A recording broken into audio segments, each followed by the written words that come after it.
والصلاة والسلام من لا نبي بعده أما بعد فأعوذ بالله من الشيطان الرجيم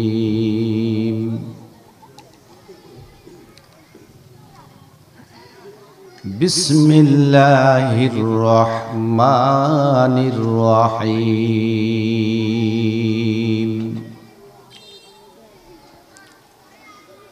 والعصر إن الإنسان لفي خسر إلا الذين آمنوا وعملوا الصالحات وتواصوا بالحق وتواصوا بالصبر وقال رسول الله صلى الله عليه وسلم الكيس من دان نفسه وعمل لما بعد الموت محمد حامد حمد خدا بس خدا مد آفرین مصطفیٰ بس محمد از تمی خواهم خدا را خدایا از تو حب مصطفیٰ را اللهم صل علی محمد وعلى آل محمد كما صليت على إبراهيم وعلى آل إبراهيم إنك حميد مجيد لا إله إلا الله لا إله إلا الله لا إله إلا الله لا إله إلا الله لا إله إلا الله محمد رسول الله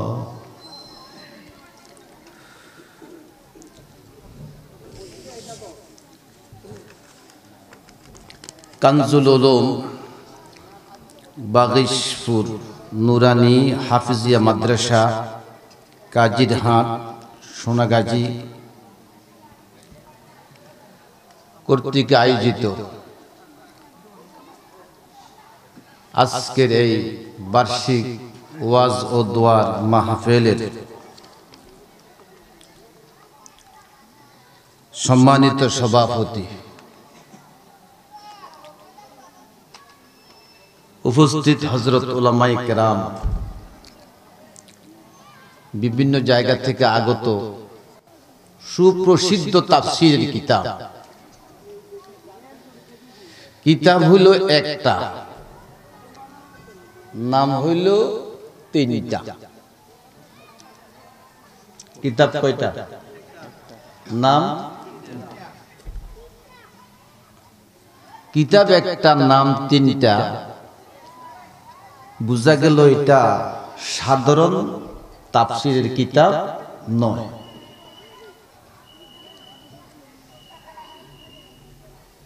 এক নম্বর নাম হলো তাফসীরে ইবনে কাসির। কি নাম? দুই নম্বর নাম হলো তাফসীরে মাফাতিহুল গায়ব।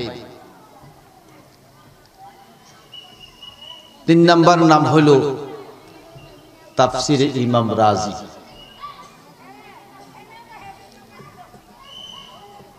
এই কিতাবের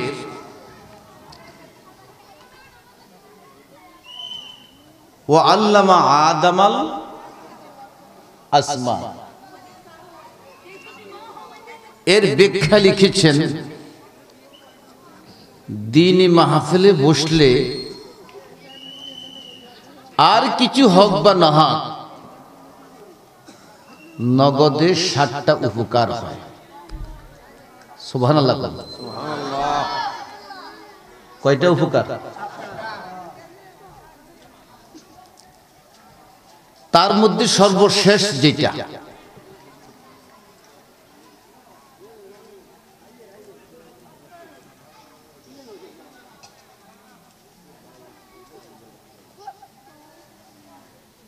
চারটা জিনিসের দিকে তাকানো ইবাদত।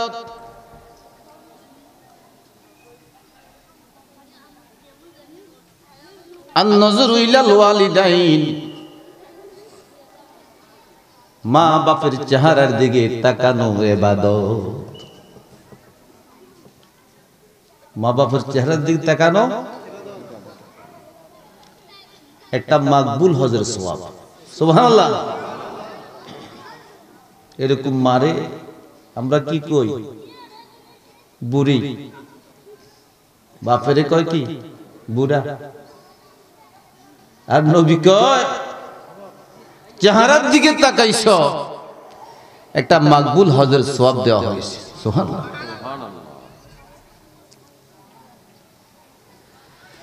নাম্বার 2, আন-নজরু ইলাল কাবা,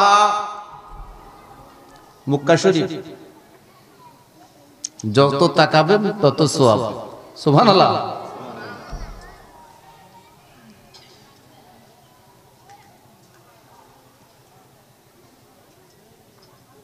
আন-নজরু ইলাল মাসহাব,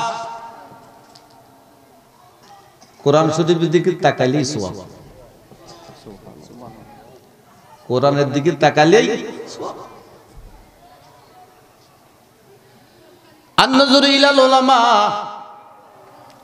উম্মতের আলেমের চেহারার দিকে তাকাইলেই সওয়াব। সুবহানাল্লাহ। কিরকম সওয়াব? হাদিস قال النبي صلى الله عليه وسلم, ইসলামের নবী বলেন, মান যারা আলিমান তাকিয়ান, যে আলেমের চেহারার দিকে তাকাইলো সে যেন নবীর চেহারার দিকে তাকাইলো। আবার গতকালকে মাহফিল ছিল ফেনী শহরের আলেমউদ্দিন রোডে। একজন আলেম আব্দুর রহমান ভাইয়ের মতো এরকম বসছে। আমি বারবার তার চেহারার দিকে তাকাচ্ছি। আর যতক্ষণ বয়ান করছি বসি করি নাই, দাঁড়াই দাঁড়াই 1 ঘন্টা বয়ান করছি। দাঁড়াই দাঁড়াই 1 ঘন্টা আমি সারাইছি। আমার পাশে আলেম বসছে, আমি কিভাবে বসে থাকি ওনার চেহারার দিকে বারবার তাকাচ্ছি আর দাঁড়িয়ে দাঁড়িয়ে ওয়াজ করছি। মনে বলছি, আল্লাহ এতটুকু একরাম তাকে করলাম, এর বিনিময়ে কিয়ামতের দিন মুসিবতের সময় তুমি আমাকে মাফ করে দিও।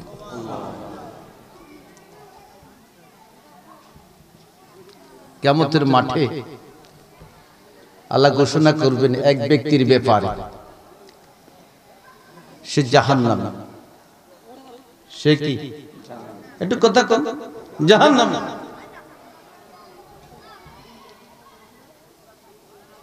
আল্লাহ বলবে, আমার এক নাম রহমান, এই গুণ আমার মধ্যে আছে, পৃথিবীর আর কারো মধ্যে। একটু গিয়া দেখো লোকটি কোন আলেমের সাথে এরকম সামিয়ানায় বসছে কিনা। জিবরাইল তামাম পৃথিবী ঘুরবে, দেখবে আলেম যে সামিয়ানা বসছে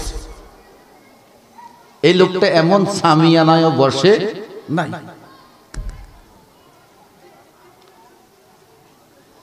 আল্লাহ তাআলা বলবেন, দেখো তো আলেম যে দস্তরখানে খানা খাইছে, এমন দস্তরখানে লোকটা খাওয়া খাইছে কিনা।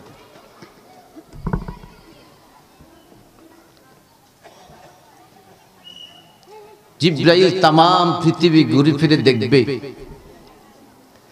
এমন দস্তরখানেও খানা খায় নাই। আল্লাহ বলবো দেখো লোকটির ছেলে আলেমের নামের সাথে নাম মিলাই লাগছে কিনা। জিব্রাইল তামাম পৃথিবী ঘুরে ফিরে দেখবে আলেমের নামের সাথে তার সন্তানের নাম লেখা হয়।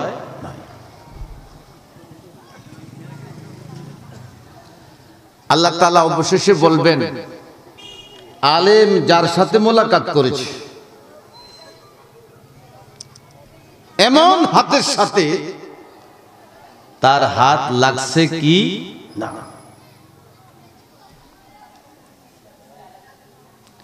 এবার জিব্রাইল রিপোর্ট দিবে আব্বে করিম আলেমের হাত না, ডাইরেক্ট আলেমের হাত যার হাতের সাথে লাগছে এই হাতের সাথে লোকটার মোলাকাত হয়েছে।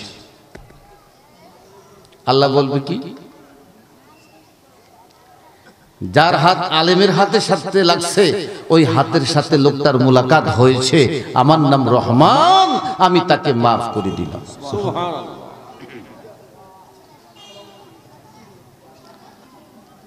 আজকে বয়ানের মঞ্চে বসছি, কিছু মুরব্বী আছেন, কিছু শিক্ষিত লোক আমার সাথে আছেন, কিছু লোক পাশে চেয়ারের মধ্যে বসা আছেন। যতক্ষণ মাহফিল চলবে আমরা আজকের জন্য এতক্ষণ বসে থাকব, একটা লোক উঠবো না। রাজি আছি তো? জোরে বলেন, জোরে বলেন ইনশাআল্লাহ। আমি আপনাদের সামনে পবিত্র কোরআনের 103 নাম্বার সূরা পড়ছি। সূরাটার নাম সূরায়ে ওয়াল আসর। সূরার নাম কি? সূরায়ে ওয়াল আসর।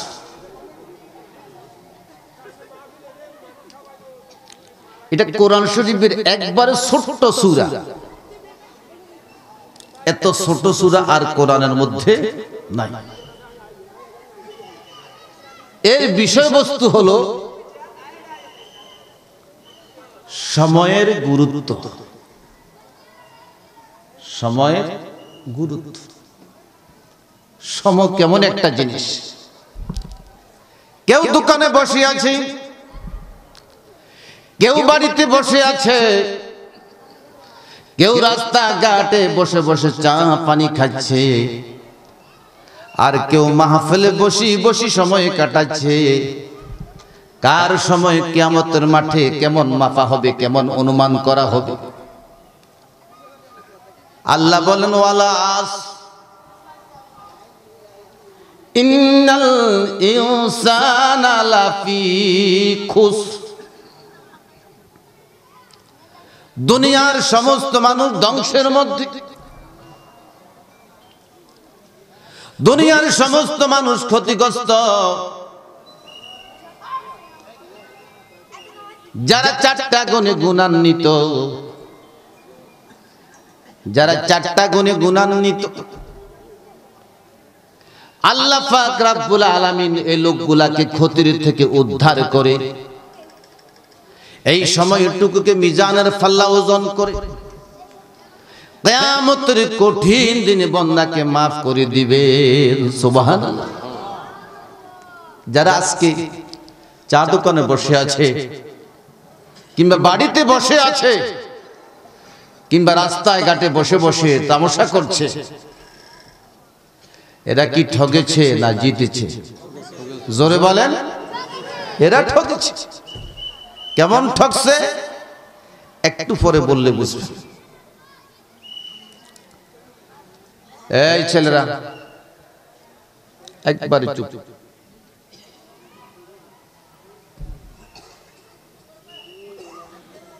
বিশ্বনবী মুহাম্মদুর রাসূলুল্লাহ, উনাকে ছোট্টবেলা থেকে মানুষ বলতো আল আমিন। কি বলতো? বিশ্বাস।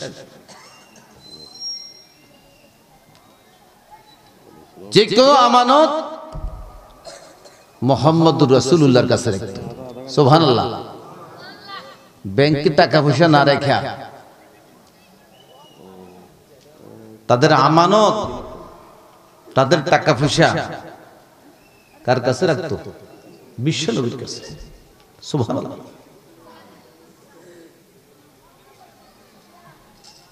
এই লোকটাকে মানুষ আল আমিন বলে উপহাদি দিত। কোন মজলিসে আসলে বলতো আমাদের আল আমিন এসে গেছে। সুবহানাল্লাহ। খানা কাবা নির্মাণ করবে, পুনর্নির্মাণ। নবীর বয়স তখন 35 বছর। কত বছর? 35 বছর। খানা কাবাকে ভাঙ্গা হজর আসওয়াদ যেখানে আছে,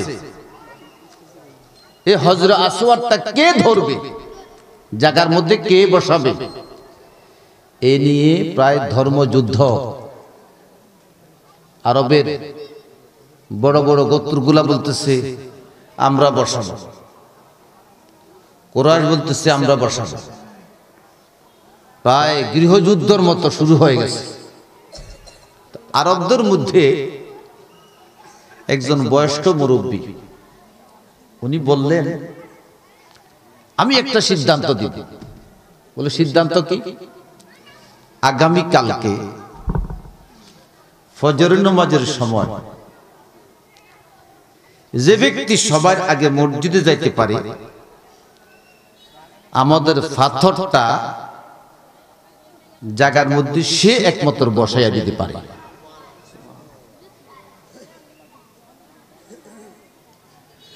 যে যুগে মানুষ ছিল পৌত্তলিক, যে যুগে মানুষ লেংডা কাবা শরীফ তাওয়াফ করত, যে যুগের লোকগুলাকে অজ্ঞ বলা হতো, ওই যুগেও যারা মসজিদের সাথে সম্পর্ক ছিল তাদেরকে সমাজে ভালো বলে বিবেচনা করা হতো। নবী বলেন যে ব্যক্তি বেশি বেশি মসজিদে যায়, তুমি দেখো আজান দিলে মসজিদে চলে যায়, তার ঈমানদারি সম্পর্কে তোমরা সাক্ষী দিতে পারো। সুবহানাল্লাহ। কাবা শরীফ পুনর্নির্মাণ করা হবে, কে পাথরটা বসাবে?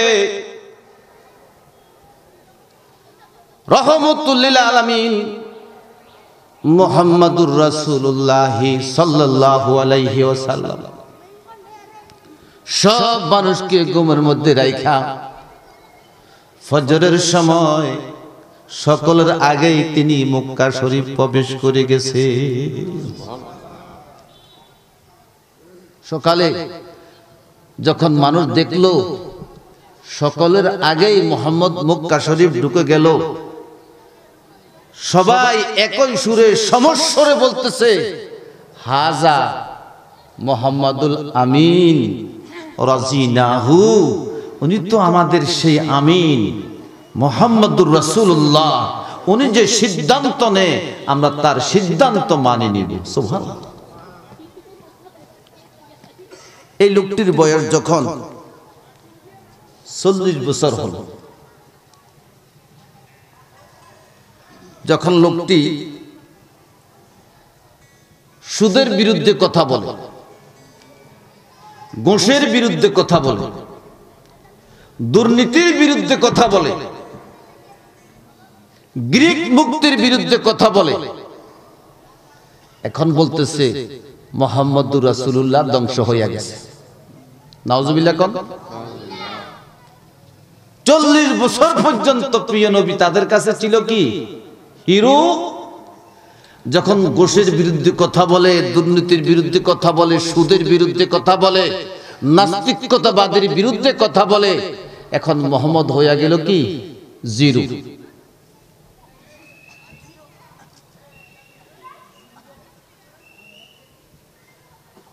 তারা বলতেছে মুহাম্মদুর রাসূলুল্লাহ ধ্বংস হইয়া গেছে, মুহাম্মদ ধ্বংস হয়ে গেছে। আপনারা দেখবেন সমাজে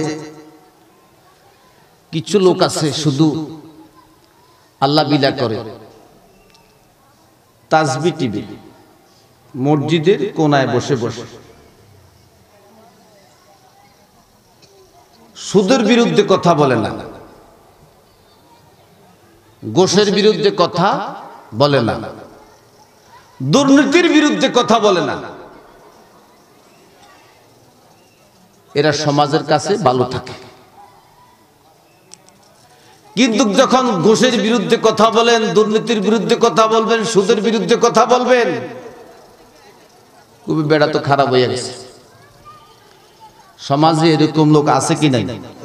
কথা বলেন।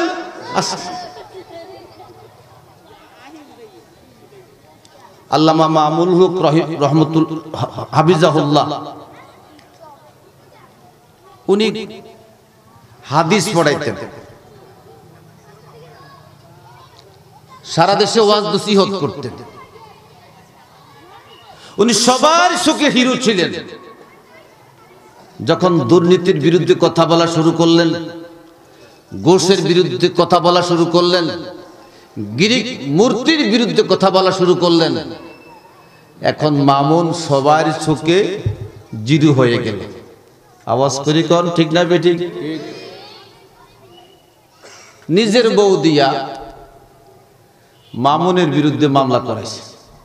যে আদালতের মধ্যে মামুনের বিরুদ্ধে মামলা করাইছে, সে আদালত থেকে মামুন গত কিছুদিন আগে নির্দোষ প্রমাণিত হয়ে বের হয়েছে। আলহামদুলিল্লাহ। আবু জেহেল, আবু লাহাব, বিশ্বনবী যখন দ্বীনের কথা বলে, বলতেছে মুহাম্মদ ধ্বংস হয়ে গেছে, মুহাম্মদ খারাপ হয়ে গেছে।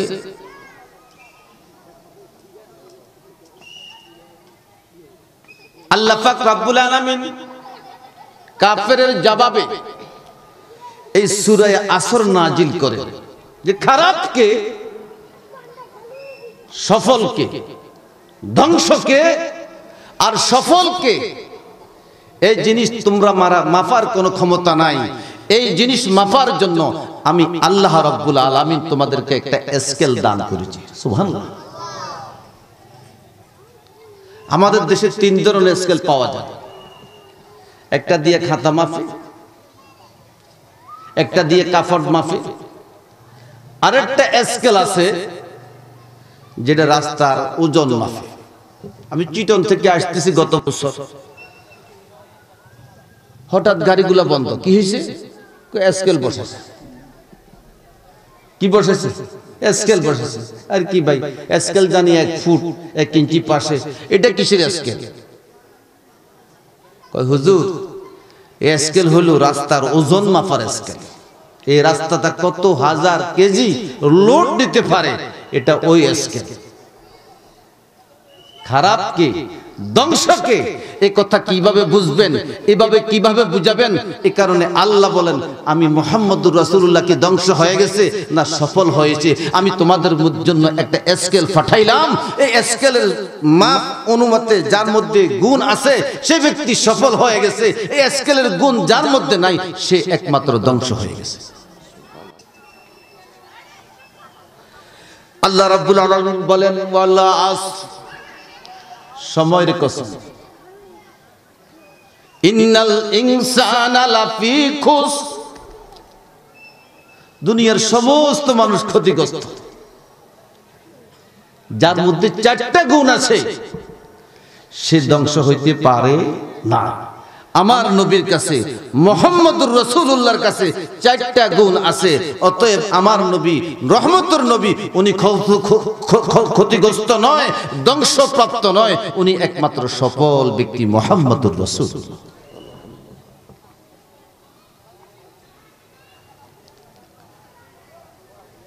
আল্লাহ পাক রব্বুল আলামিন এই সূরার মধ্যে সময়ের কসম খেয়েছেন। কিসের কসম? কথা বলেন। সময়ের কসম। সময় আল্লাহর কাছে খুব গুরুত্বপূর্ণ জিনিস। পৃথিবীতে কেউ স্বর্ণের ব্যবসা করে, কেউ রূপার ব্যবসা করে, কেউ হীরার ব্যবসা করে। আল্লাহ বলেন আমি করি সময়ের ব্যবসা। সুবহানাল্লাহ। ইন্নাল্লাহা ইশতারা মিনাল মুমিনিন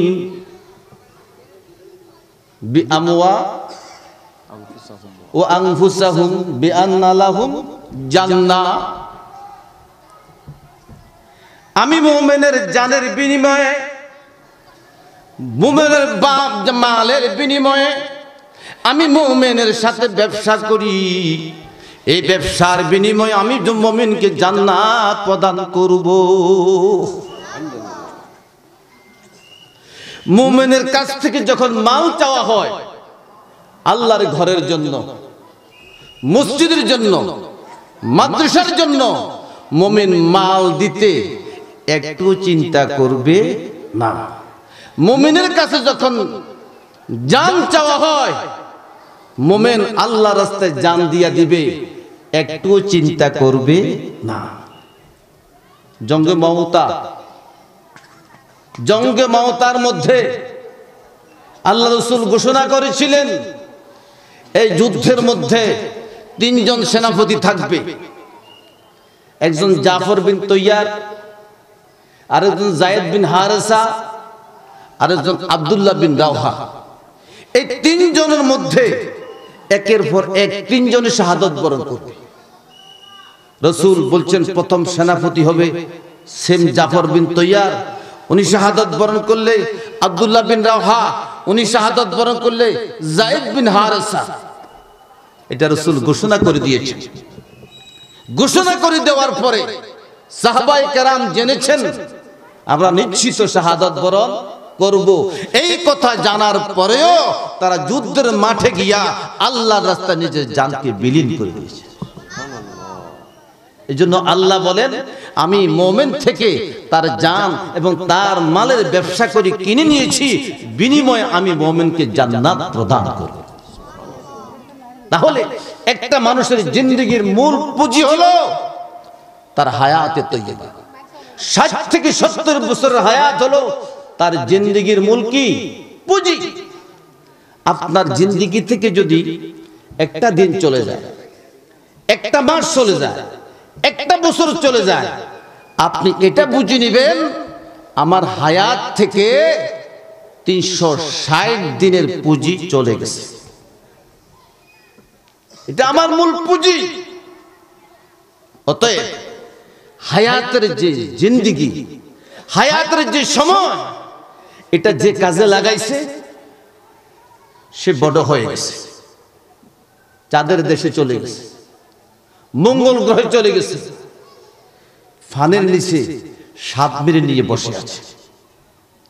যারা দিনের লাইনে সময় কাটিয়েছে, কেউ ইমাম বুখারী হয়েছে, কেউ ইমাম মুসলিম হয়েছে, কেউ জয়নাল আবিদিন হয়েছে, কেউ মাইনুদ্দিন চিশতি হয়ে গেছে। সুবহানাল্লাহ। মাইনুদ্দিন চিশতি রহমাতুল্লাহ আলাইহি আল্লামা ওসমান হারুনির কাছে গেছে, হুজুর আমি মুরিদ হতে চাই।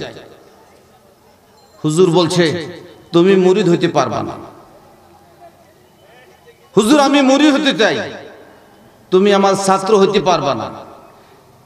তিনবারের পরে তাকে মুরিদ বানানো, এই শর্তে 10 বছর পর্যন্ত আমার প্রশ্নের উপরে তুমি কোনো কথা বলতে পারবে না।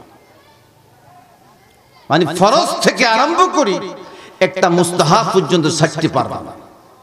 10 বছর শেষ হয়ে গেছে।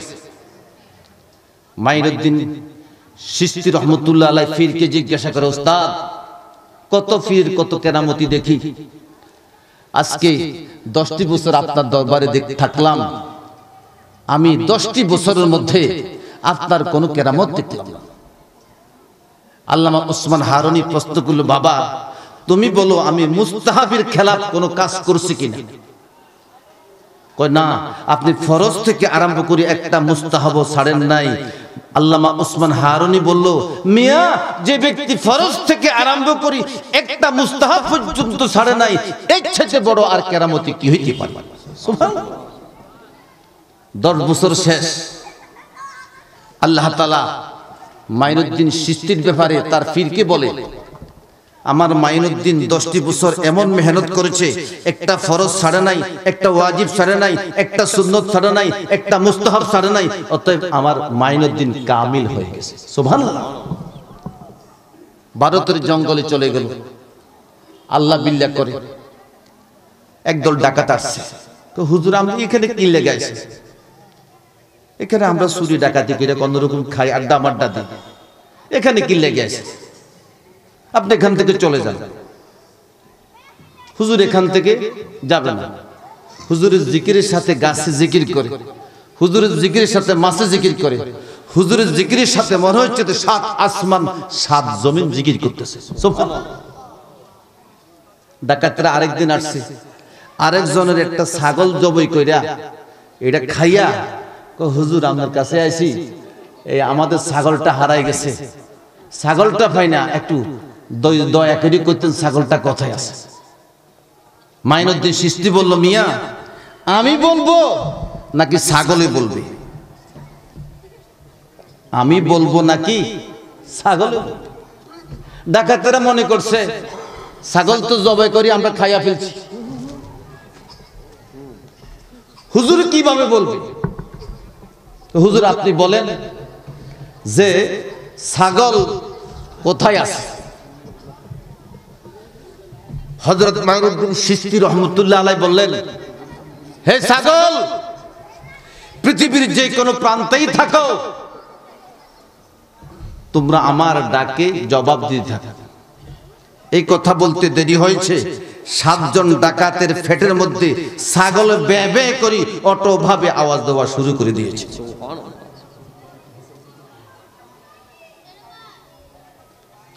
এবার বলতেছে, হুজুর মাপ চাই, আমরা আর বেয়াদবি করব না। তো এই সময় এত গুরুত্বপূর্ণ আল্লাহর কাছে, যেই সময়ের প্রতি মেহনত করেছে আল্লাহ পাক রব্বুল আলামিন তাকে সময়ের মূল্য দান করেছে।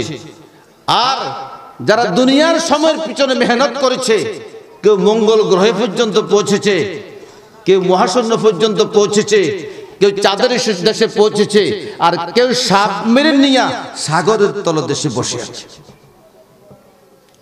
এই সময় আমাদের চলে যাচ্ছে।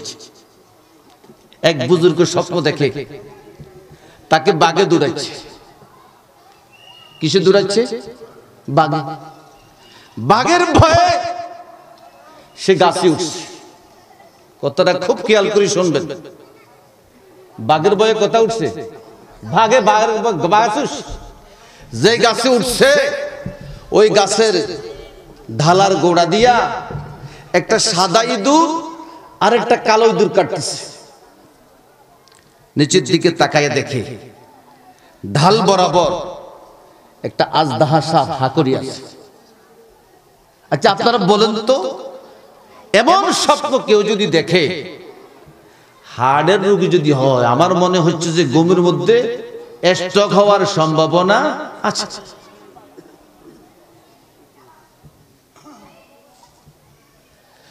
বাঘে যখন দৌড় দিয়েছে,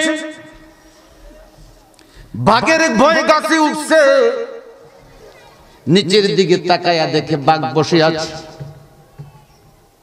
যেই ডালার গোড়ায় আগায় বসছে, গাছের গোড়ায় ডালার গোড়ায় একটা সাদা ইঁদুর কালো ইঁদুর কাটতেছে। ডাল বরাবর নিচের দিকে তাকায়া দেখে আজদাহা সাপ হা করে আছে। ঘুম থেকে উঠার পরে উস্তাদের কাছে গেল, উস্তাদ জি কি স্বপ্ন দেখলাম, দয়া করে একটু ব্যাখ্যা দেন।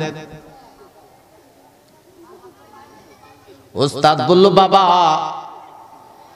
তোমাকে যে বাঘে দৌড়াইছে, আসলে এটা বাঘ নয়, এইটা হলো তোমার আজরাইল। এটা কি? আজরাইল প্রতিদিন প্রতিটা মানুষের কাছে দৈনিক 5 বার যাতায়াত করে। কতবার? সাহাবী অসুস্থ, নবীজির সাহাবী, আজরাইল পাশে বসা, আমার নবীও গেছে।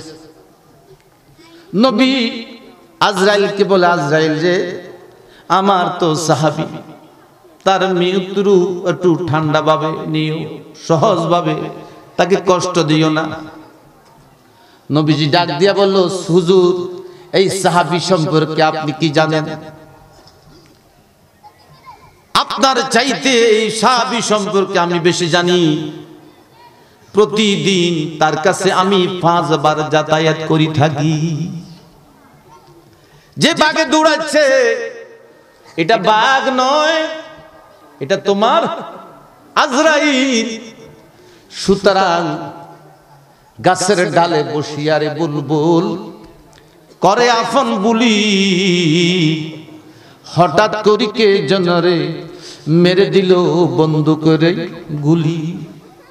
আপনি এখন সুস্থ, আপনি এখন ভালো, হঠাৎ করে দেখবেন আজরাইল নামক সেই ফেরেশতা যখন আপনাকে মৃত্যুর গুলি মেরে দিবে, আপনি হয়তো বা দুনিয়া থেকে বিদায় নিয়ে যাবেন। এই কারণে আল্লাহ পাক সূরা আসরের মধ্যে সময়ের কসম খায়া কয়, ও বান্দা, দুনিয়াতে যত নেয়ামত আমি দান করেছি, সময় হলো বিশাল বড় নেয়ামত। যে ব্যক্তি সময়কে কাজে লাগাইছে সে জিতেছে, আর যে ব্যক্তি সময়কে কাজে লাগাইতে পারে নাই সেই জনমের মতো ঠগেছে। আল্লাহ রাসূল বলেন, সময়ের দাম কত? যে ব্যক্তি একবার সুবহানাল্লাহ বলবে, একবার আলহামদুলিল্লাহ বলবে, একবার আল্লাহু আকবার বলবে, বলতে দেরি হবে, জান্নাতের মধ্যে একটা ফল গাছ দিতে আল্লাহ 1 সেকেন্ড দেরি করবে না। সুবহানাল্লাহ বলেন না? নবীজি যখন মেরাজে গেলেন, আসার সময় নবী ইব্রাহিমের সাথে দেখা। নবী ইব্রাহিম কয়া মুহাম্মদ বাল্লিগ উম্মাতাকা সালাম, নবী গো আপনার উম্মতের সালাম কইেন, আর বলিয়েন ইন্নাল জান্নাতা আরাসাত, জান্নাত একটা দুধ ময়দান। এই জান্নাতের মধ্যে যাতে করে আপনার উম্মতরা গাছ লাগায়। বলে গাছ কিভাবে লাগাবে? যদি উম্মত একবার বলে সুবহানাল্লাহ, একটা গাছ উঠে যাবে। কয় না সুবহানাল্লাহ? উম্মত যদি বলে আলহামদুলিল্লাহ, একটা গাছ উঠে যাবে। কয় না সুবহানাল্লাহ? উম্মত যদি বলে আল্লাহু আকবার, সাথে সাথে জান্নাতের মধ্যে একটা গাছ উঠে যাবে। কয় না সুবহানাল্লাহ? এই সময়ের দাম আল্লাহর কাছে বেশি না কম? জোরে বলেন। আল্লাহর কাছে বেশি।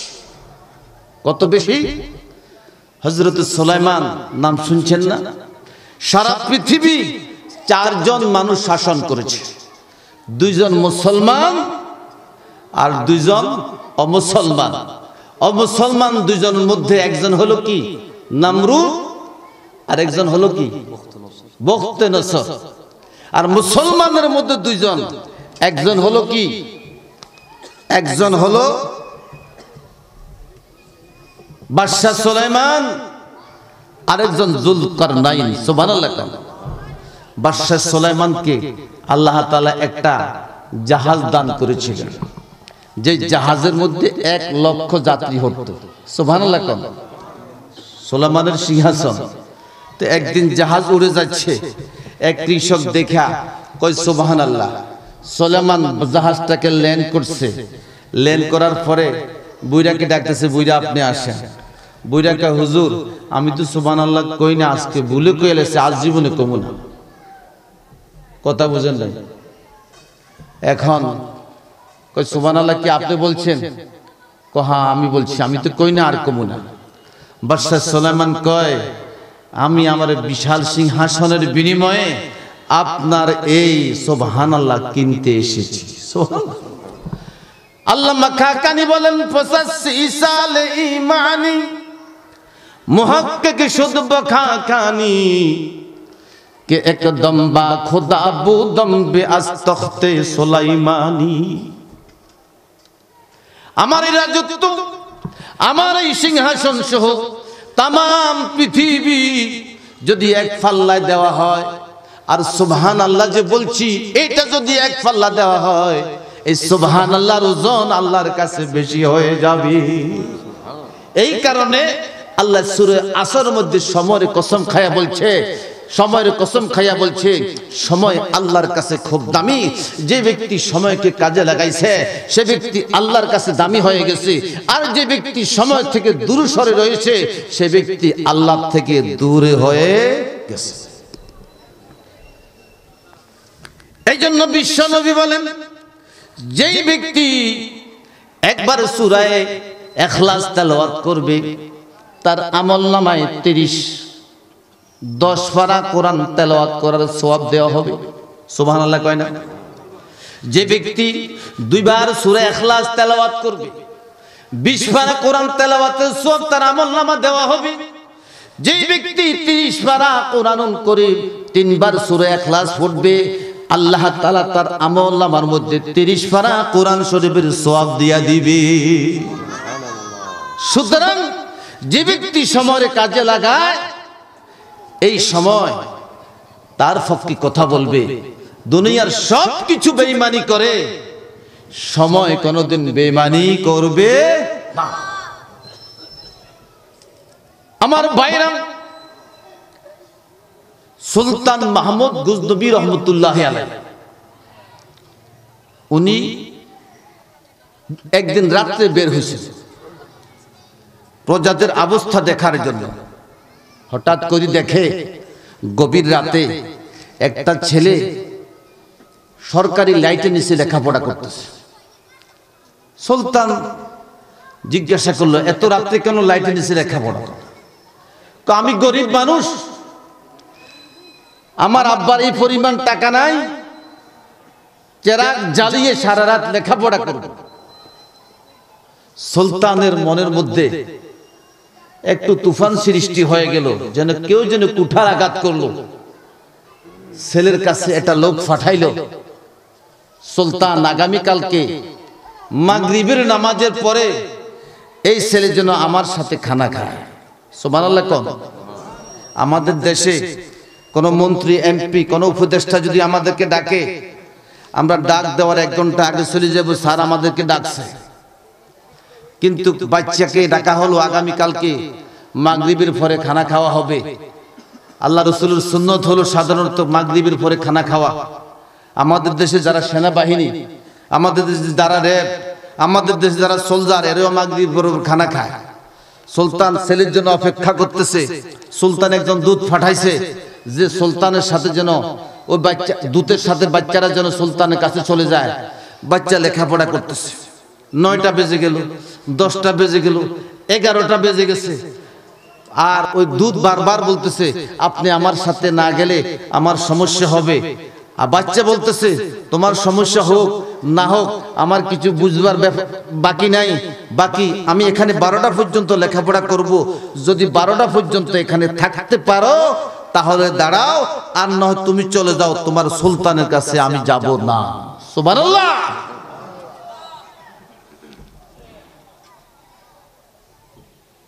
দূত বলতেছে, আমি যদি এখন চলে যাই চাকরি থাকবে না, শাস্তি হবে, আমি আপনাকে নিয়ে যেতে হবে যতক্ষণ হয়। রাত 12টা বাজে চলে গেল। যে সুলতান মাগরিবের পরে খানা খায়, আর মাগরিবের পরে ওই দিন খানা খায় নাই, ওই মাদ্রাসার ছাত্রের জন্য, হাফেজে কোরআনের জন্য গভীর রাত 12টা পর্যন্ত বসে আছে। সালাম কালাম হলো, মোনাকা হলো। সুলতান মাহমুদ গজনবী একাত্রে খানা খাইলো। খানা খাওয়া শেষ, ছেলেকে জিজ্ঞাসা করলো, বাবা তোমার কোরআন কত পারা হয়েছে? আর কতদিন লাগতে পারে কোরআন হেফজ করতে? কি পরিমাণ টাকা লাগবে বাকিটা শেষ করতে? ছেলে বলল, আমার এত 1000 টাকা লাগবে। সুলতান মাহমুদ গজনবী ভালো করে মেহমানদারি করাইয়া কোরআনের হাফেজ হইতে যত টাকা লাগে, যত পয়সা লাগে তার হাতে উঠাইয়া দিয়া ফজর নামাজের আগে আগে তাকে তার বাড়িতে নিরাপত্তার সাথে পৌঁছাইয়া দিছে। বাদশা ঘুমাইয়া গেছে। গভীর রজনীতে আল্লাহ রাসূল তার বাড়িতে এসে গেছে। সুবহানাল্লাহ বলো না। আল্লাহ রাসূল মুহাম্মদুর রাসূলুল্লাহ সুলতানকে ডাক দিয়া কয়, সুলতান মাহমুদ গজনবী, গতকালকে আমার একটা কোরআনের ছাত্রকে, কোরআনের হাফেজকে ভালোবেসে বাড়িতে দাওয়াত করে এনেছিলা, উত্তম মেহমানদারি করাইছিলা। 1 বছর লেখাপড়া করতে যে পরিমাণ টাকা লাগে, কিংবা কোরআনের হাফেজ হইতে যে পরিমাণ টাকা লাগে, তার হাতে টাকা পয়সা উঠাইয়া দিছো। আমি মুহাম্মাদুর রাসূলুল্লাহ সাল্লাল্লাহু আলাইহি ওয়াসাল্লাম আর কবরের মধ্যে ঘুমাই থাকতে পারি নাই, আর কবরের মধ্যে ঘুমাই থাকতে পারি নাই। তোমার বাড়িতে এসে গেছি। দাও দাও, তোমার মাথাখানা আগাইয়া দাও, তোমার মাথাখানা আগাইয়া দাও। আমি তোমার মাথার মধ্যে ইজ্জতের টুপি খানা পরাইয়া দিই। जब इश्क सिखाती है असरार खुदागाही, सिल लेता है गुलामों पर असरार शहनशाही। আল্লাহ পাক রিস্কাওয়ালা দেখে না, আল্লাহ পাক ঠেলা গাড়িওয়ালা দেখে না। যখন কোন বান্দা কোন কোরআনের ফাঁকিকে সম্মান করে, কোরআনের ফাঁকিকে সহযোগিতা করে, কোরআনকে ভালোবেসে, আল্লাহ পাক ওই কোরআনের ভালোবাসনা লোকওয়ালার মাথায় ইজ্জতের টুপি টুপি মুহাম্মদের মাধ্যমে পরাইয়া দে। সুবহানাল্লাহ। সুতরাং আপনাদের হাফিজিয়া মাদ্রাসায় কোরআনের ফাঁকিগুলো লেখাপড়া করে, কোরআনের ফাঁকিগুলো 24 ঘন্টা কোরআনে করিম তেলাওয়াত করে এমন একটি ছাত্র লেখাপড়া করতে মাসে 500 টাকা লাগবে, বছরে 6000 টাকা লাগবে। হুজুর, আমি একটা ছাত্রের দায়িত্ব নিলাম, মাসে 500 টাকা করে দিব, আপনি মন ভরে দোয়া করে দেন। তাহলে এমন একটা লোক আমি কি এখানে পাবো না?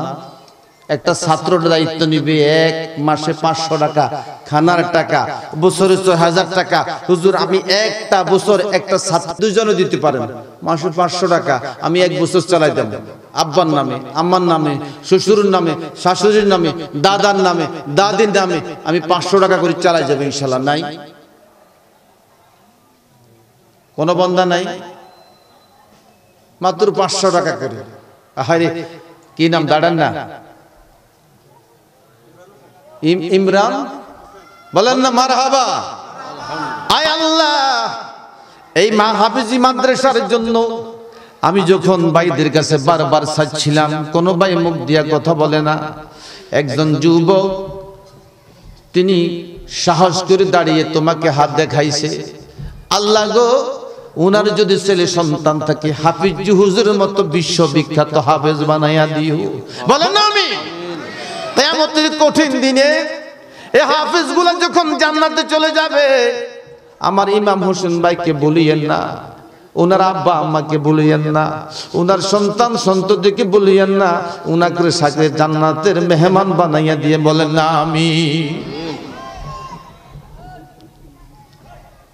আমি যে মাদ্রাসা পড়াই,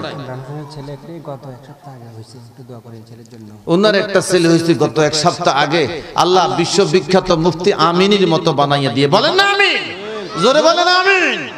উনি 1 বছর একটা ছাত্র খেদমত করব, প্রতি মাসে 500 টাকা করে দিব। আল্লাহ ওনার ছেলেটাকে বিশ্ববিখ্যাত হাফেজ বানা দিও, কোরআনের আলেম বানিয়ে দিয়ে বলেন আমিন। আরেকটা লোক, আল্লাহ রাসূল একদিন 2 সাহাবীর কাঁধে হাত দিয়েছেন, ওমর, আবু বকর, দুজনের কাঁধে হাত দিয়েছেন। ডানে হাসে, বামে হাসে, আর সামনের দিকে হাঁটে। আবু বকর জিজ্ঞাসা, হুজুর আর কোনদিন তো দেখি না এরকম কাঁধে হাত দি, ডানে বামে হাসতে আর সামনের দিকে হাঁটতে, আজকে কারণ কি? মুহাম্মদুর রাসূলুল্লাহ বললেন, আবু বকর দ্বীনের জন্য এত কষ্ট করেছো, ওমর দ্বীনের জন্য এত ত্যাগ দিয়েছো, কিয়ামতের মাঠে আমি মুহাম্মদুর রাসূলুল্লাহ তোমাদের দুজনের কাঁধে হাত দিয়া হাসতে হাসতে বামে বামে ডানে বামে তাকাইয়া এইভাবে জান্নাতে যাইতে থাকবো। সুবহানাল্লাহ। আরেকটা বান্দা নাই, আমি একটা ছাত্রের খেদমত করব, আমি একটা ছাত্রের খেদমত করব মাসে 500 টাকা, আমি একটা ছাত্র খেদমত করব। আরেকটা ভাই চাইতেছি এখানে সকাল বিকাল কোরআন তেলাওয়াত করে, 3:30 বাজে কোরআন তেলাওয়াত করে, ফজরের পরে কোরআন তেলাওয়াত করে, যোহরের পরে কোরআন তেলাওয়াত করে, মাগরিবের পরে কোরআন তেলাওয়াত করে। কোরআনের ফাকিরা আপনি একটু সহযোগিতা করলে এই তেলাওয়াতের সওয়াব আপনাকে দেওয়া হবে। সুবহানাল্লাহ, সুবহানাল্লাহ। আরেকটা বাইসাতেছি আমার ইমাম না ইমরান ভাইয়ের মতো আরেকটা বাইসাতেছি, হুজুর আমি 500 টাকা দিব, এরকম একটা ছাত্রের জন্য মাসে 500 টাকা দেব ইনশাআল্লাহ। আমি একটা ছাত্রের দায়িত্ব নিব। 500 পারলেন না? মাদ্রাসা কমিটির সদস্য শাহজাহান ভাই আম্মা প্রতি মাসে 500 টাকা করে দিবে। বলেন না মারহাবা, বলেন না মারহাবা। আয় আল্লাহ, এই কাশির দিগির যখন পুরুষেরা চুপ করে আসে, আল্লাহ এক মহিলার জবান খুলে দিয়েছে। আসিয়া নামের এক জান্নাতি মহিলা একটা কোরআনের ফাকির খেদমত করবে। মাবুদ, এই মহিলা যে নিয়তে ছেলেটার খেদমত করবে ইরাদা করেছে, আমার মাটাকে আসিয়াটাকে ফেরাউনের স্ত্রী আসিয়ার সাথে জান্নাতের বান্ধবী বানাই দিয়ে বলেন আমিন। জোরে বলেন আমিন। আয় আল্লাহ, ছাত্র যতদিন কোরআন তেলাওয়াত করবে এই কোরআনের সওয়াব দিয়ে আসিয়ার মা, আসিয়ার বাপ, আসিয়ার আত্মীয় স্বজন আল্লাহ সকলের কবরে সওয়াব দিয়ে আসিয়া সহ সকলকে ক্ষমা করে দিয়ে বলেন আমিন। জোরে বলেন আমিন। আয় আল্লাহ, আসিয়াকে মা আসিয়া বানাই দিও, আসিয়াকে ফাতেমা বানাই দিও, আসিয়াকে খাদিজাতুল কুবরা বানাই দিও। আয় আল্লাহ, জান্নাতের রমণী বানাইয়া মরবার সময় ঈমান নসিব করি জান্নাতের মেহমান বানাইয়া দিও। বলেন না আমিন। আমি যে মাদ্রাসা পড়াই, সভাপতির মেয়ে নাম বিলকিসের জামাই মতিন সাহেব ইসলামী ব্যাংকের ট্রেনার, ইসলামী ব্যাংকের অফিসারদেরকে প্রশিক্ষণ করায়। তো উনি 2টা ছেলে মাদ্রাসা দিছে। বিলকিস কি লাগে দিছে মাদ্রাসা? হুজুর একটা হাদিসে পাইছি হাফেজ নাকি মা বাপ সহ 10 জনকে জান্নাতে নিবে, আগে হাফজ করাইয়া জান্নাতের টিকিট কিনতে চাই, এরপরে আমি তাকে ডাক্তার ইঞ্জিনিয়ার বানাতে চাই। সুবহানাল্লাহ, সুবহানাল্লাহ। সুতরাং বিলকিস ওনার জামাই ইসলামী ব্যাংকের ট্রেনার, প্রশিক্ষণ করা অফিসারদেরকে ওনার ছেলেগুলোকে হাফেজ বানাইছে। আপনাদের হাফেজ হইতে পারেন নাই, হাফেজের বাপ হন, হাফেজের বাপ হইতে পারেন নাই, হাফেজকে সাহায্যকারী হন, হয়তো এর উসিলা আল্লাহ কিয়ামতের মাঠে মাফ করে দিবে। সুবহানাল্লাহ। আরেকটা লোক সাথেছি চেয়ারম্যান আবুল কালাম সাহেব, অর্থ চেয়ারম্যান। আলহামদুলিল্লাহ। আমাদের চেয়ারম্যান সাহেব এক ছাত্রের জন্য প্রায় 1 বছর টাকা দিয়ে গেছে। আলহামদুলিল্লাহ। আয় আল্লাহ তাআলা, জনাব আবুল কালাম সাহেব সাবেক চেয়ারম্যান, এই মাদ্রাসার ছাত্রদের কথা শুনি ওনার মন গলে গেছে। প্রায় 50,000 টাকা নগদ দিয়া দিছে। আল্লাহ গো, কিয়ামতের কঠিন দিনে যেদিন মা বলবে বিবাহ বসি নাই, বাপ বলবে বিবাহ করি নাই, ভাই ভাইয়ের থেকে দৌড়াবে, মা সন্তান থেকে দৌড়াইবে, ওই কঠিন মুসিবতের সময় এই ছাত্রগুলাকে দিয়া আমার আবুল কালাম ভাইকে জান্নাতের মেহমান বানাইয়া দিয়ে বলেন না আমিন। যেই দিন কোরআনুল কারীম বলবে আয় আল্লাহ আমাকে কোরআন থেকে বাদ দাও, অথবা ওই লোকটাকে জান্নাতি মেহমানদারি করাও, জান্নাতের মেহমান বানাও, ওই বিপদের দিনে আমার আবুল কালাম ভাইকে এই কোরআন তার পক্ষে উকিল বানাইয়া তাকে জান্নাতের মেহমান বানাইয়া দিয়ে বলেন না আমিন। সকাল বিকাল ছাত্ররা কোরআন তেলাওয়াত করে, সকাল বিকাল ছাত্ররা কোরআন তেলাওয়াত করে, এর সওয়াব দিয়া আবুল কালাম ভাইয়ের আমলনামাকে ওজন করিয়া দিয়ে বলেন না আমিন। আরেক ভাই জনাব ওমর ফারুক সাহেব সৌদি প্রবাসী, ছাত্রদের কথা শুনে সুন্দর একটা অ্যামাউন্ট দিয়েছে। আল্লাহ আমার কি নাম ওমর ফারুক ভাইকে আপনি মাফ করে দিয়েন বলেন না আমিন। তার জানমালের মধ্যে বরকতের ব্যবস্থা করে দিয়েন বলেন না আমিন। এই মাদ্রাসার ছাত্রগুলা যখন দলে দলে জান্নাতে যাবে গো আল্লাহ আবুল জনাব ওই সৌদি প্রবাসী ভাইটাকে জান্নাতের মেহমান বানাইয়া দিয়ে বলেন আমিন। তার জানমালের মধ্যে বরকতের ফয়সালা করে দিয়ে বলেন না আমিন। আরেকজন লোক চাইতেছি আমি 10 জন চামো, 10 জনের মধ্যে মনে 4 জন বা 5 জন হয়ে গেছে, আর মাত্র 5টা হাত চাইতেছি যে এই কোরআনের ফাকিদের খেদমত করব। হুজুর আমি ইনশাআল্লাহ দিব। মাসে 500 টাকা না ফেলে 300 দেন, 300 না ফেলে 200 দেন, 200 না দিলে 100 দেন, একবারে মাহরুম যায় না। হুজুর আমি একটা ছাত্র 1 বছরের খেদমত করব। আমি হাত উঠাই দেখাই দিলাম, আপনি একটু মন ভরে দোয়া করে দেন, এটা দোয়া কবুলের জায়গা, রহমত নাজিল হচ্ছে, হয়তো এই উসিলা আল্লাহ আপনাকে আমাকে মাফ করে দিবে। বলেন না আমিন। আরেকটা মানুষ চাইতেছি 6 নম্বর, কোন ভাই দিবে? 6 নম্বর হুজুর আমি দিবে একটা ছাত্র মাসে 500 টাকা, কোনে দিবেন? মাসে 200 টাকা নাই, 300 টাকার নাই, 400 টাকার নাই, 500 টাকার নাই, আর দেন না। গতকালকে খাইলা কথা বলছি, মানুষের ঠুস ঠুস করি মনে হচ্ছে যে খই ফুটতেছে। আলহামদুলিল্লাহ 10 মিনিটের ভিতরে আলহামদুলিল্লাহ প্রায় 2 লক্ষ টাকার ব্যবস্থা হয়ে গেছে। আলহামদুলিল্লাহ কোন, আলহামদুলিল্লাহ কোন না। আর একটা ভাই চাইতেছি 5 নম্বর 6 নম্বরে, হুজুর আমি একটা ছাত্র খেদমত করব। এখানে কোনো মুরব্বী নাই, আপনি আপনার সন্তানদেরকে বলবেন হুজুরে কইছি আমি লেখাইছি, আব্বা টাকা পাঠাই দাও, আব্বা হুতরে টাকা পাঠাই দাও। কি বলেন হুতে কথা বলে টাকা হারাইতো না? ইনশাআল্লাহ হারাবো। একটু সাহস করি, একটা বাপ কন্যা আমি একটা ছাত্র খেদমত করব। কোরআন তো পড়তে পারি নাই, আমার বিবিকে ভালো করে পড়ে নাই, ছেলেটাকেও পড়াইতে পারি নাই, পড়ার সুযোগ হয় না। হুজুর একটু দোয়া করে দিন, ছেলের কাছে কমু, ছেলে মাসে 500 টাকা করে দিব। আমি ইনশাআল্লাহ আজি এই টাকাগুলা মাদ্রাসা পৌঁছাইয়া দিয়ে। এরকম একটা বন্ধা চাইতেছি 6 নম্বর একটা বন্ধা, 6 নম্বর একটা বন্ধা চাইতেছি। কেউ কিন্তু উঠবেন না, উঠা আলহামদুলিল্লাহ মাঠ ভরে গেছে, একটা লোক উঠবেন না, একটা লোক উঠবেন না। উপদেষ্টা সাহেব আশরাফুল লন্ডনী সাহেব, উনি ফ্রেন্ডের জন্য 10,000 টাকা দিবেন এবং বছরের জন্য ছাত্রের জন্য 50,000 টাকা দিবেন। বলেন না আলহামদুলিল্লাহ, বলেন না আলহামদুলিল্লাহ। আমার ভাইরা কি নাম না? আশরাফুল লন্ডনী, জনাব আশরাফ সাহেব এই মাদ্রাসার উপদেষ্টা, ফ্যান্ডেলের জন্য 10,000 টাকা আর মাদ্রাসার ছাত্রদের জন্য 50,000 টাকা ঘোষণা করেছে। আলহামদুলিল্লাহ। আরো জোরে বলেন আলহামদুলিল্লাহ, আরো জোরে বলেন আলহামদুলিল্লাহ। এই বনুতে বাগে নাই ভাবিস না রে মনে, মনে করেছি লোক কম, মানুষ কম, টাকা কেউ দিবে না। আমার আশরাফ ভাই একটা বাগের ডাক দিয়া দিল, আল্লাহ গো কিয়ামতের দিন উনাকে জান্নাতের বাগ বানাইয়া দিও। আয় আল্লাহ তাআলা হাফেজরা যখন দলে দলে জান্নাতে যাবে, হাফেজরা যখন দলে দলে জান্নাতে যাবে, আমার আশরাফ ভাইকে ছাত্রদের সাথী বানাইয়া জান্নাতের মেহমান বানাইয়া দিয়ে। বলেন না আমিন। যেদিন মা বলবে বিবাহ বসি নাই, বাপ বলবে বিবাহ করি নাই, ভাই বাইর থেকে পালাবে, কোরআন একমাত্র মানুষের পক্ষে সাক্ষী দিবে, রাসূল একমাত্র মানুষের পক্ষে উকিল হবে। সেই দিন আমার আশরাফ ভাইয়ের পক্ষে এই মাদ্রাসার হাফেজ কোরআনগুলা যেন উকিল হয়ে সাক্ষী হয়ে আমার ভাইকে জান্নাতের মেহমান বানাইয়া দে। জোরে বলেন না আমিন, জোরে বলেন আমিন। আয় আল্লাহ উনার জান, উনার মাল, উনার হায়াত, উনার সুস্থতার মধ্যে বেশি বেশি বরকত দান করিয়ে। বলেন না আমিন।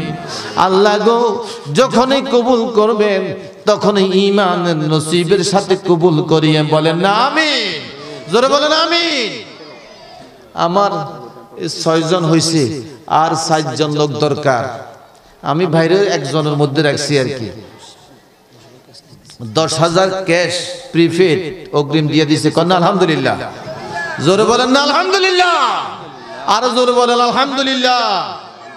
আমি এই 6 নম্বর হয়ে গেছে, 7 নাম্বার আরেকটা লোক চাইতেছে, হুজুর আমি একটা ছাত্রর দায়িত্ব নিব, মন ভরে দোয়া করে দেন। আলেমের দোয়া ব্যর্থ যাবে না, কারীদের দোয়া ব্যর্থ যাবে না। আল্লাহর কোন বান্দা আছেন, আমি ইনশাআল্লাহ একটা ছাত্র দায়িত্ব নিব। 500 পারো না হুজুর, 300 করে দেব। কি বলেন? এখানে এমন বুড়া নাই, এমন জওয়ান নাই, এমন নওজোয়ান নাই, এমন কোন বাহাদুর নাই, এমন কোন ভাগ নাই এখানে আমি ইনশাআল্লাহ দিব, এরকম নাই। 7 নাম্বার কোন ভাই আছেন?